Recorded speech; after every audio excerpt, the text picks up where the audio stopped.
aslında bir yapacağız. İşte bu tarihte başladık. Temmuz ayında başladık işte.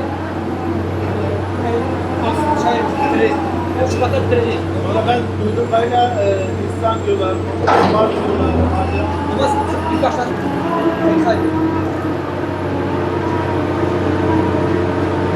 Nasıl başladık? Ben bu hızlı tren projesi kapsamında yapılan bu köprü çalışmasından dolayı mağdur olduk yani biz. Burada işimizi etkiledi. Burada geçen insanları yani burada geçiş yolları yani şey değil, burada yeterli değil. Millet mağdur oluyor. Lütfen yetkililerden bu konuya bir el atmasını istiyorum ben. Bu mağduriyet giderilsin. İnsanlar burada, insanca geçsin burada. Görüyorsunuz. Burada alternatif yol yapılmış ama insanlar burada geçerken birbirini ezip geçiyor. Biz geçemiyoruz. Yani dışarıya siparişimiz oluyor, götüremiyoruz, geç götürüyoruz. Yani mağduruz, sıkıntı yaşıyoruz. Lütfen yetkilerden gerekenin yapılmasını istiyorum yani. Yüklenici firma bilmiyoruz ki, muhatap yok burada. Ben yani 4-5 ay diyebilirim. 4-5 aydır biz burada mağduruz. Muhatabımız yok, kimse ilgilenmiyor. Öyle kafalarına göre çalışıyorlar.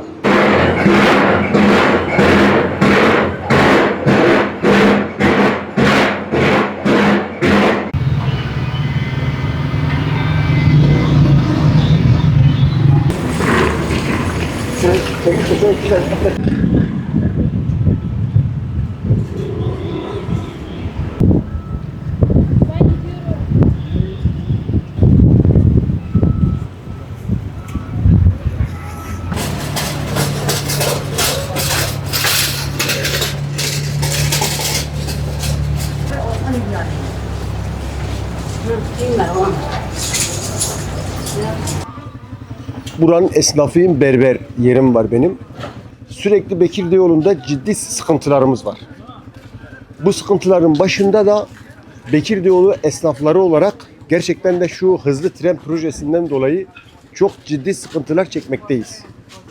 Bu sıkıntıların esnaflar olarak mağduriyetliğinin giderilmesini istiyoruz. Elektrik faturaları olur, su faturaları olur, vergisi olur, efendime söyleyeyim kiralar olur. Biz devlet tarafından, yetkililer tarafından buna bir el atılmasını istiyoruz. Artık bazen böyle insanlara bakıyoruz, oturmuşlar saatlerce çalışma yok, bir şey yok. Bunun vardiya sistemi olarak bir an önce çalışılıp bitirilmesini istiyoruz. Şimdi bize şu ana kadar herhangi bir bilgi verilmedi. Verilmemesine rağmen nasıl bir projenin olacağını da bize söylemediler.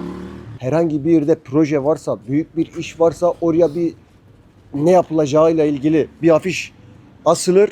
Şu tarihten başlayıp şu tarihte bitecek ve şöyle bir tesis olacak, şöyle bir işte yol olacak, şöyle bir hizmet olacak diye beklerken böyle bir şeyle karşılaşmadık.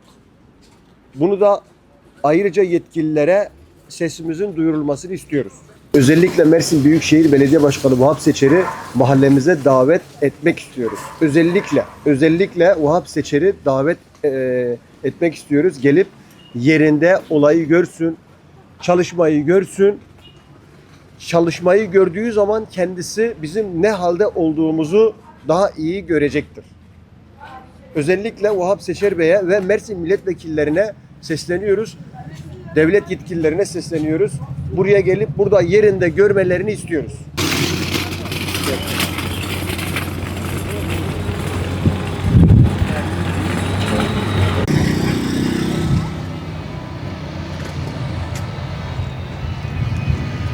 Ben Vahdettin Irmak, Bekirli yolundan esnafım, elektrikçiyim.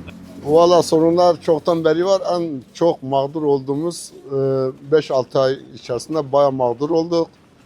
Yani nasıl bakarsan kapanma durumuna gelmişiz. Burada 3-4 tane işçi çalışıyorum. İşçileri çıkarmak istemiyorum. Ve her gün zarar ediyoruz. Kiracıyım aynı zamanda. Yani devlet buna bir el atması gerekiyor. Evet. Yani burada mağduruz. Bütün esnaflar mağdur. Biz de mağduruz. Hele kiracı olduğumuz için yani şu anda elektrik parasını çıkarmamak durumundayız yani. Evet. Yani işimiz zor biraz. Bir an önce bir el atsınlar ve bir hızlandırsınlar burayı. Şimdi projeyle ilgili de herhangi bir kimsenin bir projede haberi yok. ne olacak, her biri gelip biri öz geçit olacak diyor, bir alt geçit olacak. Yani doğru düz bir şey insanlara anlatılmıyor. Yani milleti bilinçlendirsinler. Teşekkür ederim.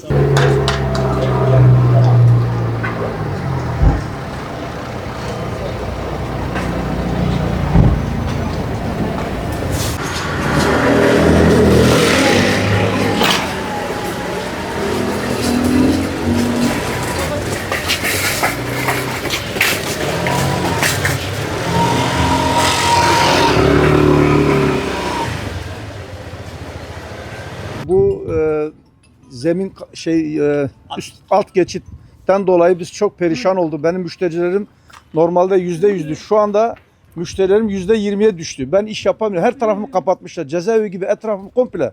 Kime muhatap bile bulamıyorum. Birisini arıyor, ne şefi ne kimse ilgilenmiyor. Bizim işler bayağı düştü. Ben bayağı çeklerimi bile dahil ödeyemiyorum. Kredi çekiyorum. Şu anda perişan olmuşum. Cevap vermiyorlar yani, muhatap bulamıyoruz. Kime soruyoruz, o ona atıyor, o ona atıyor. Kimse yok yani. Bütün bu Bekir'de Abdi İpekçi Caddesi çok mağdur. Bütün esnaflar mağdur. Aynı her tarafı sacla kapatmışlar.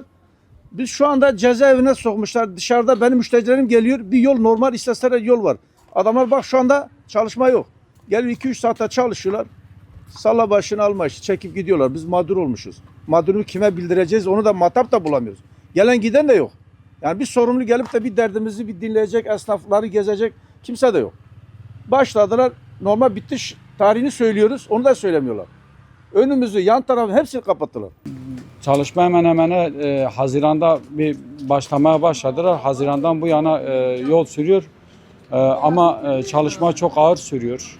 Özellikle zaten görülüyor, hiçbir ara şu an bir çalışma yok. Yani hem burada esnaf çok sıkıntılı, hem halk çok sıkıntılı.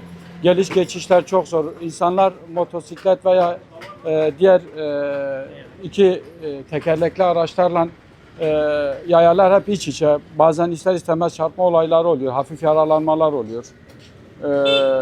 Ondan sonra esnaf da büyük bir sıkıntı içinde. Bayağı %50 işleri düşürdü.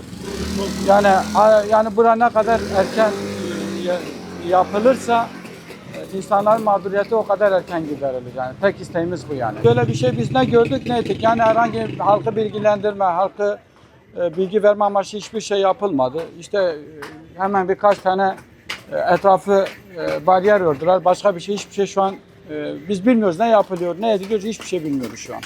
Hiçbir bilgi verilmedi. Yani kimse şu proje olacak, şu olacak, hızlı tren geliyor, alt geçit geliyor vesaire. Hiçbir şekilde hiçbir şey söylenmedi bize. Geldiler, kazıkları çaktılar, böyle barikatları kordular, burayı yıkıp geçtiler. Bizi toz dumana boğdular. Ondan sonra milleti görüyorsunuz zaten. Şu an dükkan toz duman içinde. Günlük temizliyoruz. Montum dahi toz duman içinde kalmış abi. Kiramızı ödeyemiyoruz. 2 ay sonra kira gelecek. Ne yapacağız? Arkadaşın 2 dükkanı var. 2 kirası da çıktı gitti. 1 yıldır kirası alamıyor yani, boş dükkanlar. Kiracı kaçtı zaten adam. Yani şu an çok mağduruz. Kimse bir bilgi verilmedi. Buranın ne olacağını da bilmiyoruz. Batı çıktı diyorlar ama batı çıktığıyla da bir ilgisi yok. Bilmiyoruz. Hiçbir şekilde bilmiyoruz. Hızlı tren geçecek. Ortada mağdur olan biziz yani. Bu konuda başka söyleyecek bir şeyim yok. Adım İsmail Göktürk. Burada esnafım abi. Buradaki mağduriyetimiz uzun süredir devam ediyor. Yani şimdi burada yol çalışması var. Biz esnaflar olarak hepimiz mağduruz. Biz CİMER'e de yazdık bunu. Daha önce bundan 2 ay önce CİMER'e yazdık. CİMER'in bize söylediği, bize bir cevap geldi. Akdeniz Belediyesi'nden geldiler. Akdeniz Belediyesi'nden gelen arkadaşlar da dedi ki biz bunu büyük şehirdir dedi. Yani bizim şeyimiz değil. Bizim görevimiz değil. Bunu büyük şehir bakıyor dedi. Büyük şehir de bunu biz bakamıyoruz. Biz yapmıyoruz ve bunu Akdeniz'de sürüklüyor. Akdeniz'deki yetkili arkadaşlar da geldi bize dedi ki dedi. Biz dedi bak gitmişiz. Büyük şehire derdimizi anlatmışız. Büyük şehirde hiçbir şekilde gelip yardımcı olmuyoruz. Yani bu esnaflara, etrafındaki esnaflara. Akdeniz'deki arkadaşlar da bize bunu söyledi yani, gerekeni de dedi büyükşehir karışmıyor dedi. Yani şimdi bu çalışmalar Adana'da 3 ay sürüyor da neden Mersin'de 6 ay boyunca hiçbir çalışma yok. Yani şu an hiçbir çalışma yok. Araç durmuş bir şekilde, makineler durmuş bir şekilde. Yani bu zaten bir seneyi de bulacak o zaman bu çalışma. Kim bizim bu mağduriyetimizi giderecek abi? Araç yok. Buradan giden insanlar zor bir şekilde gidiyor. Daracık bir yol bırakmışlar abi. Yani bunun yetkilisi, sorumlusu kimse bir an önce bunu hızlandırsınlar abi. Ortalık toz duman abi. Her taraf zaten yani etrafta insanlar kendi yaşamından bıkmış bir şekilde yani. Artık hiçbir ses duymak da istemiyor. Herkes mağdur burada. Etraftaki insanlar hep mağdur. Hani söyleyecek bir şey de bulamıyorum artık. Yani mağduriyetimizi dilimizle de ifade edemeyiz hale geldik yani.